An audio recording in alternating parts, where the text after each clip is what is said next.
یقیناً تمام تعریفیں اللہ تعالیٰ کے لیے ہیں، ہم اس کی حمد بجا لاتے ہیں، اسی سے مدد مانگتے ہیں اور اسی سے بخشش طلب کرتے ہیں۔ ہم اپنے نفس کی برائیوں اور اپنے برے اعمال سے اللہ تعالیٰ کی پناہ چاہتے ہیں۔ جس شخص کو اللہ تعالیٰ ہدایت دے اسے کوئی گمراہ کرنے والا نہیں، اور جسے وہ گمراہ کر دے اسے کوئی ہدایت دینے والا نہیں۔ میں گواہی دیتا ہوں کہ اللہ تعالیٰ کے سوا کوئی سچا معبود نہیں، وہ تنہا ہے، اس کا کوئی شریک نہیں، اور میں گواہی دیتا ہوں کہ ہمارے نبی محمد صلی اللہ علیہ وسلم اس کے بندے اور رسول ہیں۔ بہت زیادہ درود و سلام نازل ہوں ان پر، ان کی آل پر اور صحابہ کرام پر۔ حمد و ثناء کے بعد اللہ کے بندو، اللہ تعالیٰ سے ڈرو جس طرح اس سے ڈرنے کا حق ہے، اور خلوت و سرگوشی ہر حال میں اس کی نگرانی کا احساس اپنے دل میں قائم رکھو۔ مسلمانوں، اللہ عز و جل نے مخلوقات کو اپنی عبادت کے لیے پیدا کیا ہے، انہیں اپنی اطاعت کا حکم دیا ہے، اپنی نافرمانی سے روکا ہے، اور اس نے ان پر جو عبادتیں فرض کی ہیں ان کے مختلف فضائل ہیں، ان میں سے بعض اللہ تعالیٰ کو زیادہ محبوب ہیں۔ ان عظیم ترین عبادات اور تقرب والے اعمال میں سے بیت اللہ الحرام کا حج بھی ہے، جو اسلام کے ارکان میں سے ایک رکن ہے اور اسلام کے بڑے بنیادی ارکان اور بڑے امور میں سے ایک ہے۔ جیسا کہ نبی کریم صلی اللہ علیہ وسلم سے پوچھا گیا اعمال میں سے افضل عمل کون سا ہے، آپ صلی اللہ علیہ وسلم نے ارشاد فرمایا اللہ اور اس کے رسول پر ایمان لانا۔ پوچھا گیا پھر کون سا ہے، آپ نے فرمایا اللہ کی راہ میں جہاد کرنا۔ پھر پوچھا گیا پھر کون سا ہے، آپ نے فرمایا مقبول و مقبرور حج ہے۔ اسے بخاری و مسلم نے روایت کیا ہے۔ اللہ تعالیٰ نے ان دنوں کی قسم کھائی ہے جن میں فریضہ حج بھی آتا ہے، چنانچہ ارشاد باری تعالیٰ ہے قسم ہے 10 راتوں کی، اور اس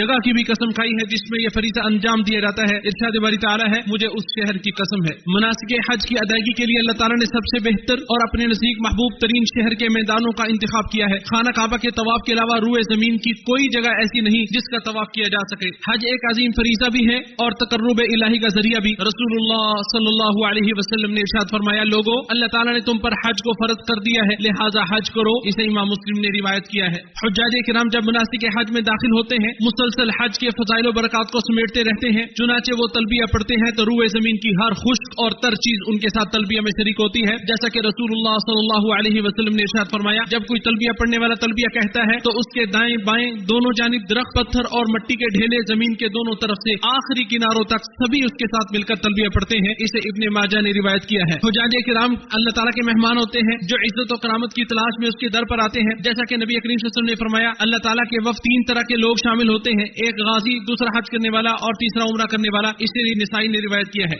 حج بیت اللہ سے گناہوں کی میل کچیل زائل ہو جاتی ہے، جیسا کہ نبی کریم صلی اللہ علیہ وسلم نے ارشاد فرمایا حج بیت اللہ انسان کے گزشتہ گناہوں کا کفارہ بن جاتا ہے۔ اسے مسلم نے روایت کیا ہے۔ اور اگر حجاج کرام ہر قسم کے گناہ، جماع و مباشرت اور اشاروں کنائے سے بھی احتراز کریں تو یہ حج ان کے گناہوں سے پاکی کا باعث بن جائے گا، جیسا کہ نبی صلی اللہ علیہ وسلم نے ارشاد فرمایا جس نے اللہ کے لیے بغیر کسی فحش گوئی اور نافرمانی کا ارتکاب کیے حج کیا وہ ایسے لوٹے گا جیسے آج ہی اس کی ماں نے اسے جنم دیا ہے۔ اسے بخاری و مسلم نے روایت کیا ہے۔ شیخ الاسلام ابن تیمیہ رحمہ اللہ فرماتے ہیں معیار کے لحاظ سے اعمال کے ذریعے صغیرہ و کبیرہ گناہ مٹا دیے جاتے ہیں، کبھی تو صرف صغیرہ گناہ مٹائے جاتے ہیں اور کبھی کبیرہ بھی مٹا دیے جاتے ہیں، اور بسا اوقات انسان ایک ہی نوعیت کا عمل انجام دیتا ہے جس میں اللہ کے لیے اخلاص للہیت اس قدر موجود ہوتی ہے کہ جس کی وجہ سے اللہ تعالیٰ اس کے کبیرہ گناہوں کو بھی مٹا دیتا ہے اور معاف کر دیتا ہے۔ اللہ تعالیٰ فرشتوں کے سامنے حاجیوں پر فخر کرتا ہے، جیسا کہ نبی کریم صلی اللہ علیہ وسلم نے ارشاد فرمایا عرفہ کے دن سے بڑھ کر کسی بھی دن اللہ تعالیٰ بندوں کو آگ سے اتنا آزاد نہیں کرتا جتنا عرفہ کے دن کرتا ہے۔ پھر ان پر فرشتوں کے سامنے فخر کرتے ہوئے فرماتا ہے یہ کیا چاہتے ہیں، اسے امام مسلم نے روایت کیا ہے۔ ابن عبد البر رحمہ اللہ فرماتے ہیں یہ اس بات کی دلیل ہے کہ وہ سب بخش دیے جاتے ہیں کیونکہ گناہ گاروں پر فخر توبہ اور بخشش کے بعد ہی ہو سکتی ہے، کیونکہ گناہ گاروں پر فخر توبہ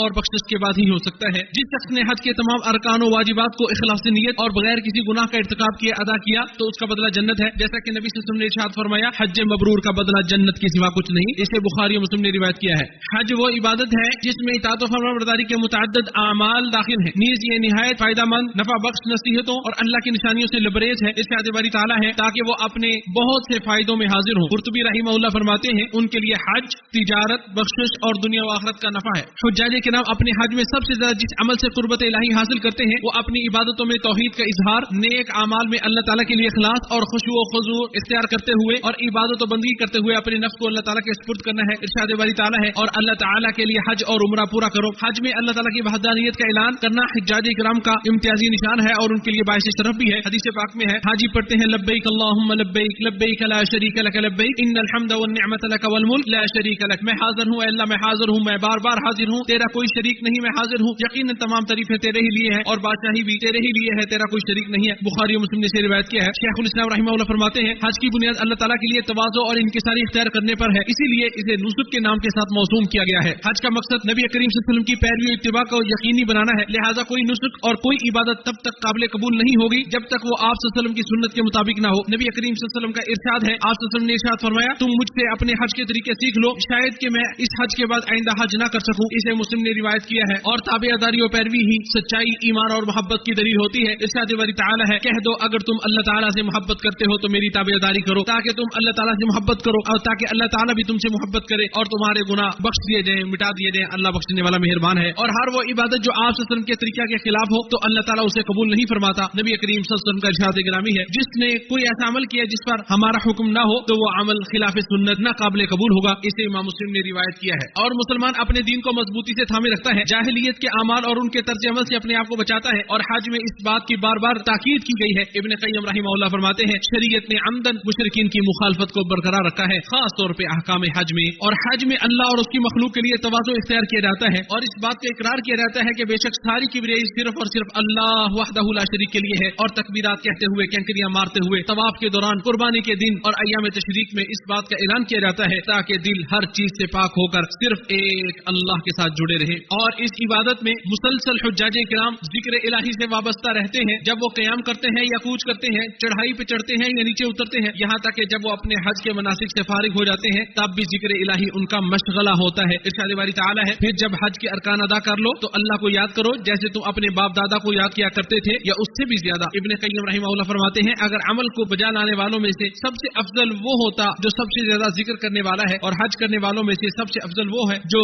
سب سے زیادہ ذکر کرنے والا ہے. جیسے لباس احرام زیب تن کرنا نفس کو خواہشات نفس کی مخالفت کی طرف بلاتا ہے، چنانچہ نہ سلا ہوا کپڑا پہنا جاتا ہے، نہ خوشبو کا استعمال کیا جاتا ہے، نہ ناخن تراشے جاتے ہیں، اور نہ ہی نکاح کا پیغام دیا جاتا ہے. اور اس میں دنیاوی رنگینیوں اور رعنائیوں کا فرق مٹ جاتا ہے اور ساری مخلوق یکساں نظر آتی ہے، جن کے درمیان شکل و مظہر میں کوئی امتیاز نہیں ہوتا بلکہ سب کا لباس کفن جیسا ہوتا ہے. حج کے دوران تمام قوموں کا حق پر یکتا ہونا اور کلمہ اسلام پر جمع ہونا اسلام کی عظمت کو ظاہر کرتا ہے. سارے لوگ ایک ہی جگہ کا قصد کرتے ہیں، ایک رب کو پکارتے ہیں، ایک نبی کی پیروی کرتے ہیں اور ایک ہی کتاب کی تلاوت کرتے ہیں. اور اس میں مختلف قومیتوں، زبانوں، ملکوں اور رنگوں کا فرق ختم ہو جاتا ہے، صرف ایمان اور تقوی کا معیار نمایاں نظر آتا ہے. ارشاد باری تعالی ہے، اے لوگوں، ہم نے تمہیں ایک ہی مرد اور عورت سے پیدا کیا ہے اور تمہارے خاندان اور قومیں جو بنائی ہیں تاکہ تمہیں آپس میں پہچان ہو. بے شک زیادہ عزت والا تم میں سے اللہ کے نزدیک وہ ہے جو تم میں سے سب سے زیادہ پرہیزگار ہے. حج میں مسلمان باہم مانوس ہوتے ہیں اور ان کے دوران محبت کا بندھن مضبوط ہوتا ہے. چنانچہ کائنات کے لیے اسلام کی عظمت و فضیلت اس امت کی عظمت و عزت جھلکتی نظر آتی ہے. ارشاد باری تعالی ہے، اور ان کے دلوں میں الفت ڈال دی اس اللہ نے جو کچھ زمین میں ہے. اگر تو سارا خرچ کر دیتا پھر بھی ان کے دلوں میں الفت نہ ڈال سکتا، لیکن اللہ تعالیٰ نے ان میں الفت ڈال دی. اور حاجیوں کی اصل زیب و زینت اپنے حسن اخلاق کو پیش کرنا ہوتا ہے. ارشاد باری تعالی ہے، تو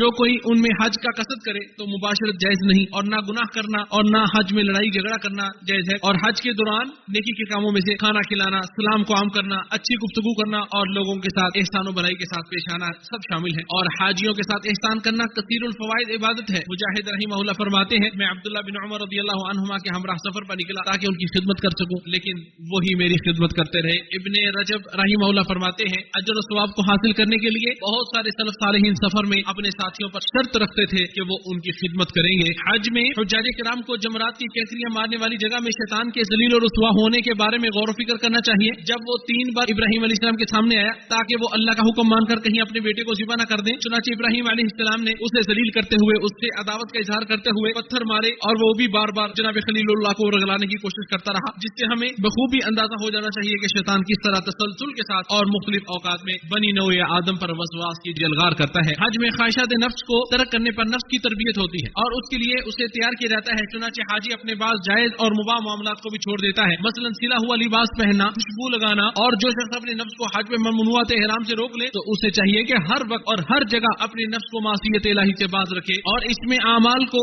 اعلیٰ معیار پر کرنے کی تلقین و ترغیب اور اہمیت وقت کا بھی بیان ہے. چنانچہ غروب آفتاب کے ساتھ ایک جگہ سے دوسری جگہ منتقل ہونا، مناسک حج کے ایک عمل سے دوسرے عمل کی جانب منتقل ہونا اس طرح سے کہ کوئی عمل کسی دوسرے پر سبقت نہ کرے، تو یہ شعائر اللہ میں اور زندگی میں رائج نظام ہے اور اس سے اخلاص و اتباع کی راہیں بھی ہموار ہوتی ہیں. حج کے موقع پر توحید الہی کے نغمے اور عید کے موقع پر اللہ وحدہ لا شریک کی کبریائی کے ترانے پڑھنے والے شخص پہ یہ ذمہ داری عائد ہوتی ہے کہ وہ اللہ تعالیٰ کے ساتھ کیے ہوئے اپنے وعدے کو پورا کرے، اس طرح سے کہ اس کے سوا کسی کو مت پکارے، اس کے علاوہ کسی کی پناہ میں نہ جائے، اس کے گھر خانہ کعبہ بیت اللہ کے سوا کسی گھر کا طواف نہ کرے، جیسے کہ ارشاد باری تعالیٰ ہے، اور جنہیں تم اس کے سوا پکارتے ہو وہ ایک گھٹلی کے چھلکے کے مالک نہیں ہے، اور جو اللہ کی جانب متوجہ ہوتا ہے تو اللہ تعالیٰ بھی اس کی مدد اور معاونت کرتا ہے. ارشاد باری تعالیٰ ہے، اور جنہوں نے ہمارے لیے کوشش کی ہم انہیں ضرور اپنی راہیں سمجھا دیں گے. کوئی بھی ایسا مسلمان نہیں ہے جو خانہ کعبہ کی زیارت اور اس کے طواف کے لیے تڑپ نہ رہا ہو. اطراف عالم سے لوگ اس کی جانب کھینچے چلے آ رہے ہیں. یہیں پر اسلام کا سب سے عظیم مجمع لگتا ہے جہاں ابراہیم علیہ السلام کی دعا کی برکت سے فرزندان اسلام کے جم غفیر کا اجتماع ہوتا ہے. ہمیشہ کی طرح اب بھی مسلمانوں کے دل اس کی جانب مائل چلے آ رہے ہیں اور وہ اس کی زیارت، طواف اور اس کے اعتکاف کا ذوق و شوق رکھتے ہیں. مسلمانوں، گزشتہ معروضات کے بعد یہ بھی ذہن نشین کر لیجئے کہ حج کے لمحات و گھڑیاں انتہائی قیمتی اور گرا قدر ہیں اور ارشاد باری تعالیٰ ہے، اور اللہ کو چند گنتی کے دنوں میں یاد کیا کرو. اس میں دار آخرت کی طرف کوچ کرنے کی تیاری کے لیے یاد دہانی ہے. چنانچہ ایک حاجی اپنا مال، اہل و عیال سب کچھ چھوڑ کر حج بیت اللہ کی جانب نکلتا ہے اور یہ اسلام کے ارکان میں سے آخری رکن ہے جسے اسلامی سال کے آخر میں ادا کیا جاتا ہے. رسول صلی اللہ علیہ وسلم نے بھی اپنی آخری زندگی میں یہ فریضہ ادا کیا تھا. احرام کی سفید چادریں ہمیں کفن کی یاد دلاتی ہیں اور مشاعر مقدسہ میں بندگان الہی کا جمع ہونا اور وقوف کرنا میدان محشر کے اجتماع اور اللہ سبحانہ و تعالیٰ کے سامنے کھڑے ہونے کو یاد دلاتا ہے. اور ارشاد باری تعالیٰ ہے، اور لوگوں میں حج کا اعلان کر دے تاکہ تیرے پاس پیادہ اور دبلے پتلے اونٹوں پر دور دراز سے سفر کر کے آئیں. اللہ تعالیٰ میرے اور آپ کے لیے قرآن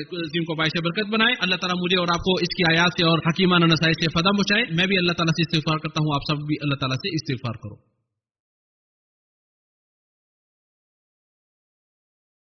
تمام تعریفیں اللہ تعالیٰ کے لیے ہیں اس کے احسانات پر، اور ہر طرح کا شکر ہے اس کی توفیق اور انعامات پر. میں اللہ تعالیٰ کی عظمت شان کا اعتراف کرتے ہوئے گواہی دیتا ہوں کہ اس کے سوا کوئی معبود برحق نہیں، وہ تنہا ہے، اس کا کوئی شریک نہیں. اور میں گواہی دیتا ہوں کہ محمد صلی اللہ علیہ وسلم اس کے بندے اور رسول ہیں. بے شمار درود و سلام نازل ہوں آپ صلی اللہ علیہ وسلم پر، آپ کی آل اور صحابہ کرام پر. مسلمانوں، کسی شرعی عذر کی بنا پر کسی نیک عمل سے پیچھے رہنے والا شخص اگر نیت خالص کر لے تو اجر و ثواب میں نیکی انجام دینے والوں کا شریک کار ہو سکتا ہے، اور بس اوقات اپنے دل کی تڑپ اور اخلاص کی بدولت ان سے بھی آگے بڑھ سکتا ہے. تو جو شخص وقوف عرفہ میں شریک نہ ہو سکے تو اسے چاہیے وہ اپنے پروردگار کے اس حق کی ادائیگی میں مگن ہو جائے جس کی اللہ تعالیٰ نے اسے معرفت نصیب کی ہے. اور جو مزدلفہ میں مبیت نہ کر سکے اسے چاہیے کہ اطاعت الہی کا عزم مصمم کر لے. نیز اس کے لیے عرفہ کا روزہ رکھنا بھی مشروع ہے، جیسا کہ نبی صلی اللہ علیہ وسلم نے ارشاد فرمایا، عرفہ کا روزہ سے میں امید رکھتا ہوں کہ اللہ تعالیٰ اس سے گزشتہ اور آئندہ 2 سالوں کے گناہوں کو معاف کر دے گا. اسے امام مسلم نے روایت کیا ہے. لہٰذا ان 10 دنوں میں ہر وقت دعاؤں، تسبیح و تحمید، تحلیل اور دیگر ذکر و اذکار کی پابندی کر کے حجاج کرام کے ساتھ شریک ہو جائیں، کیونکہ نبی کریم صلی اللہ علیہ وسلم نے ارشاد فرمایا وہ نیک اعمال جو ان 10 دنوں میں انجام دیے جائیں ان سے بڑھ کر کوئی عمل اللہ تعالیٰ کو زیادہ محبوب نہیں ہے. اسے امام ترمذی نے روایت کیا ہے. عبادات کے موسم سے بھرپور فائدہ اٹھا لیجیے اور ان بہاروں کو لوٹ لیجیے قبل اس کے کہ یہ ہمارے ہاتھ سے نکل جائیں. زندگی کو غنیمت جانیے، دن بہت تھوڑے ہیں اور عمریں بہت قلیل ہیں. پھر جان لیں اللہ تعالیٰ نے آپ سب کو اپنے نبی صلی اللہ علیہ وسلم پر درود و سلام بھیجنے کا حکم دیا ہے، جس کا سب سے پہلے اللہ تعالیٰ نے اپنی ذات سے شروع کیا ہے اور پھر اپنے بندوں کو حکم دیا ہے. ارشاد باری تعالیٰ ہے، اللہ تعالیٰ اس کے فرشتے نبی صلی اللہ علیہ وسلم پر درود بھیجتے ہیں. اے ایمان والو، تم بھی ان پر درود بھیجو اور خوب سلام بھی بھیجتے رہا کرو. اے اللہ ہمارے نبی محمد صلی اللہ علیہ وسلم پر درود و سلام اور برکتیں نازل فرما. اے اللہ خلفائے راشدین ابو بکر، عمر، عثمان و علی رضی اللہ عنہم سے راضی ہو جا، جنہوں نے حق و انصاف کے ساتھ فیصلے کیے، اور تمام صحابہ کرام سے راضی ہو جا، اور اپنے فضل و کرم سے ان کے ساتھ ساتھ ہم سے بھی راضی ہو جا. اے بہت زیادہ لطف و کرم کرنے والی ذات، اے اللہ اسلام اور مسلمانوں کو غلبہ عطا فرما. اے اللہ شرک اور مشرکین کو ذلیل و رسوا فرما، دشمنان دین کو تہس نہس کر دے. اے اللہ اس ملک کو اور تمام اسلامی ممالک کو امن و امان اور خوشحالی کا گہوارہ بنا دے. اے اللہ